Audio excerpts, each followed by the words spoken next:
What if I told you the most emotional 50-point game in NBA history didn't come in the finals, didn't come in an MVP season, and didn't even come when the league still believed in the player who scored it? What if I told you it came after everyone stopped expecting anything like this to ever happen again? Because on October 31st, 2018, Derrick Rose didn't just score 50 points. He collapsed a timeline. For years, Derrick Rose had been discussed in past tense. Every conversation started the same way. He used to be explosive, used to be fearless, used to be unstoppable.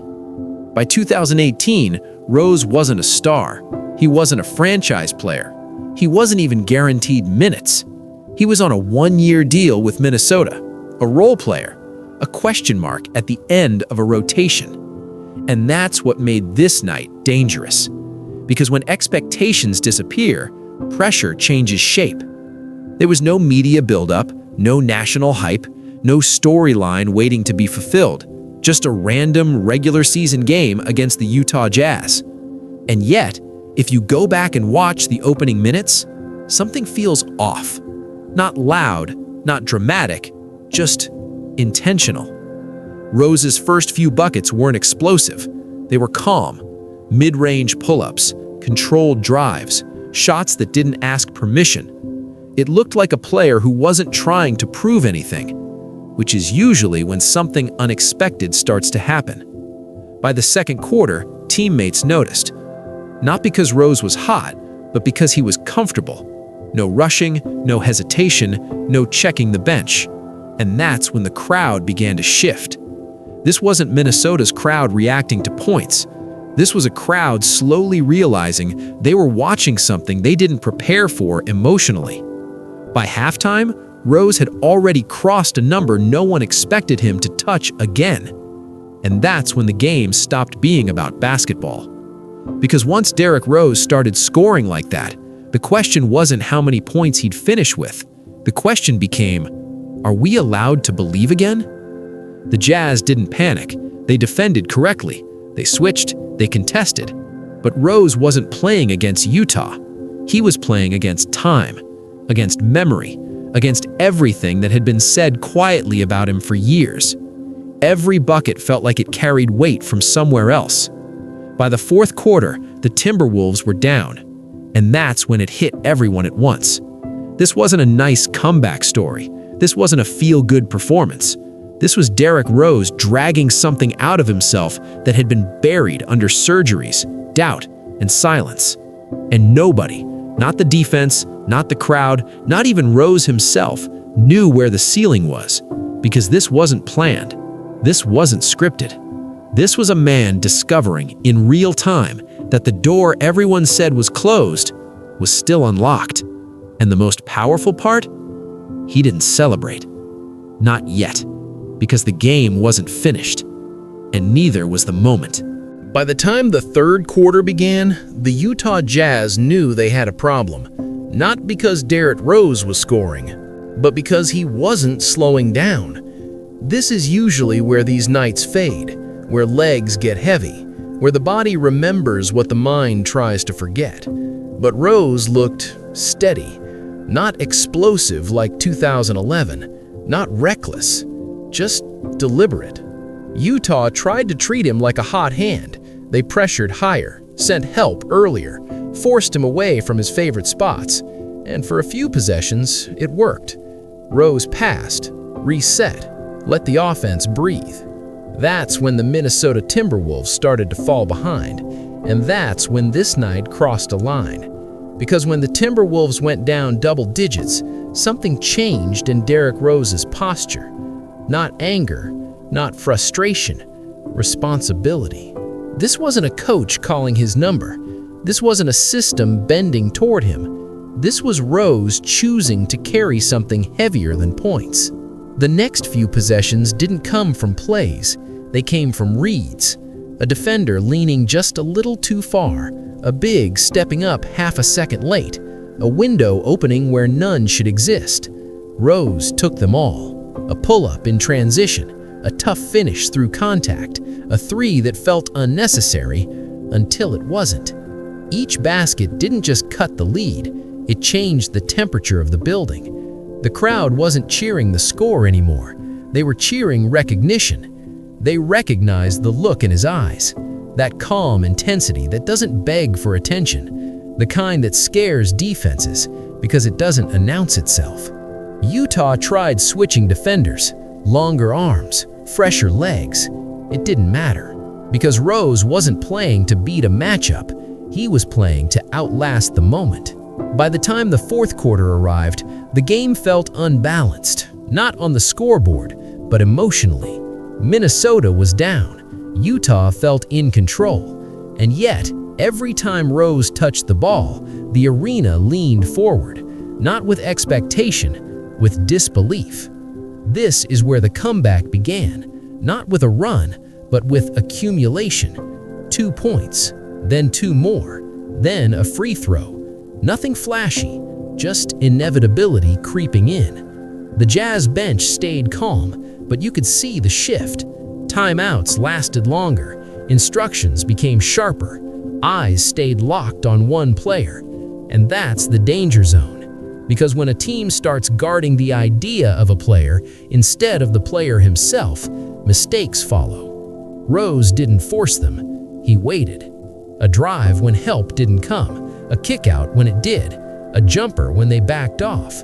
This wasn't dominance through volume, this was dominance through control. And then, somewhere in the middle of the fourth, the number flashed on the scoreboard. 30, then 35. People noticed, not loudly, quietly, like they didn't want to scare the moment away. Every basket after that carried tension, because nobody knew how far this could go. Rose didn't look at the scoreboard, didn't ask for the ball. He just kept making the right play, and the right play kept being him. With under 2 minutes left, Minnesota finally pulled ahead. The building didn't erupt, it held its breath, because now the story had flipped. This wasn't, can Rose score?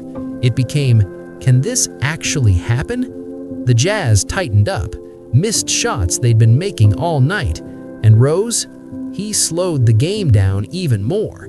Milk the clock, pick his spot, rise, bucket. At this point, the arena stopped reacting like fans. They reacted like witnesses, because this wasn't a performance anymore. It was a reckoning. Years of frustration, years of rehab, years of quiet acceptance, all funneling into one night no one had planned for. And then the final buzzer approached. Minnesota was ahead. Rose had crossed a number no one thought he'd ever see again. But the game was still not finished, and neither was he. Because what happened after the buzzer, what happened emotionally, is what turned this from a great game into something unforgettable. And that's where we're going next. As the final minute approached, something strange happened in the arena. People stopped counting points. They stopped checking the score. They stopped thinking like fans. Because everyone in the building knew exactly what was happening, and no one quite knew how to react to it. Derrick Rose had crossed 40, then 45. And suddenly, a number that once felt impossible didn't feel crazy anymore. It felt close. But here's what made it different. This wasn't a chase. Rose wasn't hunting 50. In fact, if you watch closely, he avoided it. He passed out of double teams. He reset the offense. He trusted teammates.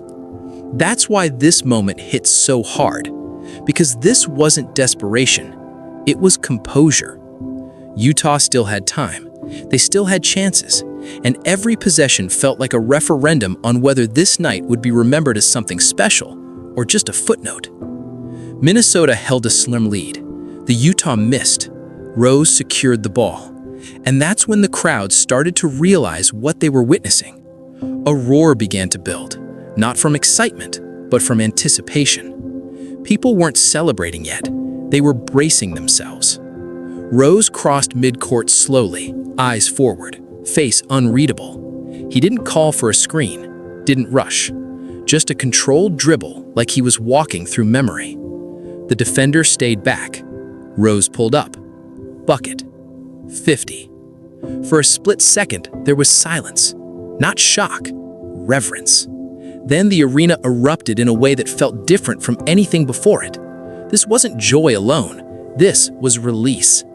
People screamed. People cried. Teammates rushed the floor. And Derrick Rose, the man at the center of it all, broke. He bent over, hands on knees, overwhelmed. Because this wasn't about proving the league wrong. This was about proving something to himself. Years of pain don't disappear when the ball goes in. They wait. And when the moment finally allows it, they surface. Rose wiped his face.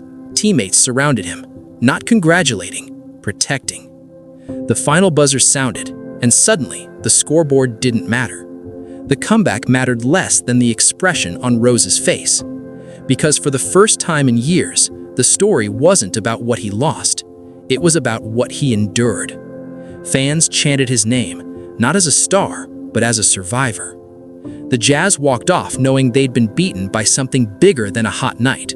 They'd been beaten by a man confronting his own past and winning. And if this story ended here, it would already be enough. But what happened next, in interviews, in locker rooms, in the way people talked about Derrick Rose afterward, is what truly sealed this night as one of the most emotional moments the NBA has ever seen. And that's what we need to talk about next. After the game, the locker room didn't sound the way locker rooms usually sound after a comeback win. There was no music blasting, no shouting, no chaos. It was quiet. Not because the night wasn't big enough, but because everyone in that room understood they had just witnessed something fragile, something personal. Derrick Rose sat in front of his locker, still processing, not smiling, not celebrating, just breathing. When reporters asked him about the 50 points, his voice cracked, not from exhaustion, from emotion. He talked about the dark places, the moments when he didn't know if he would ever feel like himself again, the years where basketball felt more painful than joyful. And for the first time, he said it out loud. He admitted how close he had come to walking away, how many nights he had questioned whether it was worth it. That honesty landed harder than the points ever could, because fans didn't just see a performance, they saw permission. Permission to acknowledge struggle, permission to admit doubt, permission to feel pride without pretending the pain never happened. That's why this game lives differently in memory. Not because it was a career high, not because it was a comeback win, but because it revealed something people rarely get to see from athletes: vulnerability without weakness. The NBA is full of nights where players score 50. Very few nights where a player survives 50. This one did, and it changed how people talked about Derrick Rose from that moment on. He wasn't a what-if anymore.